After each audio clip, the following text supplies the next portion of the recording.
Courir dans une région qu'on aime, ça donne des ailes. Pour Nadine, le trail de Verbier-Saint-Bernard, c'est d'abord une histoire de cœur. Elle nous raconte ici ce que ça représente de courir à la maison, entourée de sa famille, engagée aussi sur les ravitaillements. Une vidéo pleine d'émotions, de sourires et d'amour pour ces montagnes qu'elle connaît si bien. Alors je suis bagnarde d'origine, donc d'ici, et puis j'habite sans brancher. Magnifique, donc tu cours à domicile. Exactement. Et c'était la première fois que tu participais à la course? À celle-là, oui. J'avais participé il y a plusieurs années en arrière au tout petit format qui n'existe plus de 30 km. Qui a été remplacé par le Verbier Explore, j'imagine? Exactement. Non, pas par l'Herbier Explore, par le marathon à la base. Ah d'accord, ok, d'accord. Donc une bagnarde qui prend part à ce format pour la première fois, comment ça s'est passé? Alors j'ai adoré ce challenge. J'ai trouvé génial toute la course. Pour moi, c'était quelque chose de quasiment inaccessible. Puis en fait, j'ai vu que c'était tout à fait accessible. Mis à part que mes genoux, ils m'ont embêté. Puis j'ai vraiment souffert les descentes depuis que les avouillons. Donc tu as pris part à la X-Traversée, donc ce 76 km, c'est ça? Ouais. Donc c'était un gros défi. Donc les genoux t'ont fait du mal. Comment ça s'est passé au niveau de ton entraînement? Bah justement, je savais que j'avais des soucis de genoux avant. Puis je me suis entraînée en essayant de tout faire pour que ça vienne pas. J'ai eu toute la saison 2025 où je me suis entraînée pour ça, où j'ai jamais senti mes genoux. J'étais tellement heureuse de partir m'entraîner. J'ai vraiment beaucoup aimé cette phase en fait. Puis malheureusement, c'était un peu trop long, ils m'ont lâché. Mais j'ai pu arriver au bout, donc c'est le principal. Bravo encore, félicitations. Franchement, c'est pas évident quand on sent que le corps il suit plus trop et puis il a plus trop envie de commander. C'est à ce moment-là où j'imagine que la tête elle doit prendre le dessus. En fait, je savais que j'avais cette faiblesse au genou qui pouvait sortir. Donc moi, quand je suis arrivée à la fin de mon premier tiers, donc à Bourg-Saint-Pierre, je me suis dit c'est bon, la course elle est dans la poche. Je vais y arriver au bout coûte que coûte. Et puis le mental il a suivi.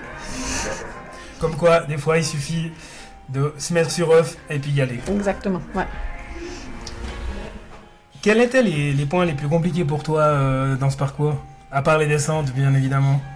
Mais le reste, ça a tellement tout été trop bien, trop facile comparé à ce que je m'attendais. Donc le reste, rien de difficile. Même la dernière montée super raide que tout le monde a peur parce qu'ils appellent ça le mur, j'ai vu que je pouvais enfin monter parce que dans les montées j'ai pas mal. J'étais tellement contente de monter, j'ai pu monter avec une énergie de fou. T'as rattrapé le retard que t'as éventuellement pris à la descente. Tous ceux qui m'ont dépassé à la descente, j'ai essayé de les dépasser le plus possible à la montée après. Ouais, je connais. Et puis, tu me disais, avant, quand on discutait avant l'enregistrement, que tu as pu bénéficier d'un ravitaillement 5 étoiles. Donc, tu as vu ta famille qui t'a suivi pendant tout le parcours? Oui, alors j'ai eu vraiment beaucoup de chance. Après, j'ai aussi essayé de mettre tout en place pour que ça se passe. Et puis, tout le monde m'a suivi. Donc, j'ai vraiment eu une chance extraordinaire. J'ai fait comme les pros.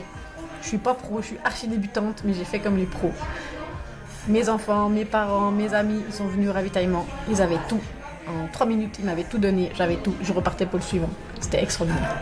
Qu'est-ce que ça représente pour toi de pouvoir, indépendamment, au-delà de l'objectif qui est individuel, ça reste ta course, de pouvoir impliquer autant de monde autour de toi pour ce projet? J'y tenais en fait. Parce que pour moi, c'était mon challenge de l'année. Parce que pour moi, c'était un énorme challenge. Mais j'ai 6 enfants, donc la famille, les amis, ça compte beaucoup. Donc j'avais vraiment besoin et envie qu'ils me suivent et puis ils ont été extraordinaires. Chapeau bas à eux, effectivement. Donc une grande famille, et puis ce matin, donc avant je t'ai appelé, tu me disais qu'il y avait la course de ton petit-fils, donc il y a le départ, vous êtes une famille de sportifs. Ça représente quoi le sport dans votre famille?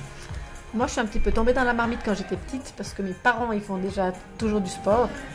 J'ai transmis ce que j'ai pu à mes enfants. Alors par période ils font plus, par période ils font moins. J'ai un sportif d'élite, j'ai ceux qui font énorme et puis ceux qui font pas grand chose. Mais tout le monde fait un peu. C'est important de bouger quand même la moindre, effectivement. Tu disais que tu étais sportive amateur, mais c'est quoi un peu ton parcours pour les gens qui ne te connaissent pas? Alors moi je viens de la danse en fait à la base. Donc pour moi le sport c'était la danse pendant beaucoup d'années. Avec mes parents bien évidemment on faisait plutôt du vélo ou de la course à pied. Et puis, après tous mes enfants, j'ai viré à la course à pied. Mais vraiment, tout doux. Donc le dernier trail que j'ai fait, c'était il y a 8 ans, je crois, puis c'était le 30 km. Là, j'ai plus rien fait après, et là, j'ai passé au 76 d'un coup. C'est pour ça que c'était un énorme challenge pour moi. Et qu'est-ce qui t'a poussé à te fixer ce défi-là en particulier? Bien sûr, c'est parce que c'est à la maison, puis que je savais que les gens ils allaient plus facilement pouvoir me suivre. Et puis, j'avais envie d'un challenge dans ma vie, en fait. Moi, je trouve qu'en mettant des petits challenges dans la vie, elle est tellement belle. Toute la partie... Depuis que je me suis inscrite, j'étais euphorique. Jusqu'à l'arrivée. Puis encore maintenant. Je comprends effectivement, comme tu disais avant, c'est peut-être aussi un peu les effets du sucre, mais je comprends tout à fait cette euphorie. Et puis, je connais aussi ce qui se passe après, cette fameuse euphorie. Donc, est-ce que tu as prévu quelque chose, pas forcément d'autant long, mais quelque chose d'autre auquel te raccrocher un autre objectif pour la suite? Ben non, pas du tout. Après, dans ma tête, j'ai plein de rêves plus grands encore ou différents, mais pour les années futures. Juste l'année prochaine, on a prévu la patrouille des glaciers, rien à voir avec la course à pied, mais on a prévu la grande patrouille des glaciers pour mes 50 ans, si on est prise. Puis après, à voir. Mais je vais pas m'arrêter là. Bravo, j'espère que tu y seras, j'y serai peut-être, donc j'espère pouvoir t'encourager et te féliciter sur la ligne d'arrivée. Merci beaucoup d'avoir pris ces quelques minutes pendant la course. Alors il a terminé sa course, mais merci quand même d'avoir pris du temps de famille ce dimanche matin pour répondre à mes questions. Je te félicite encore pour ton parcours et puis je te souhaite tout bon pour la suite. Merci beaucoup, avec plaisir. Puis maintenant, je vais boire le café. Tu l'auras bien mérité. Voilà. À bientôt. Merci.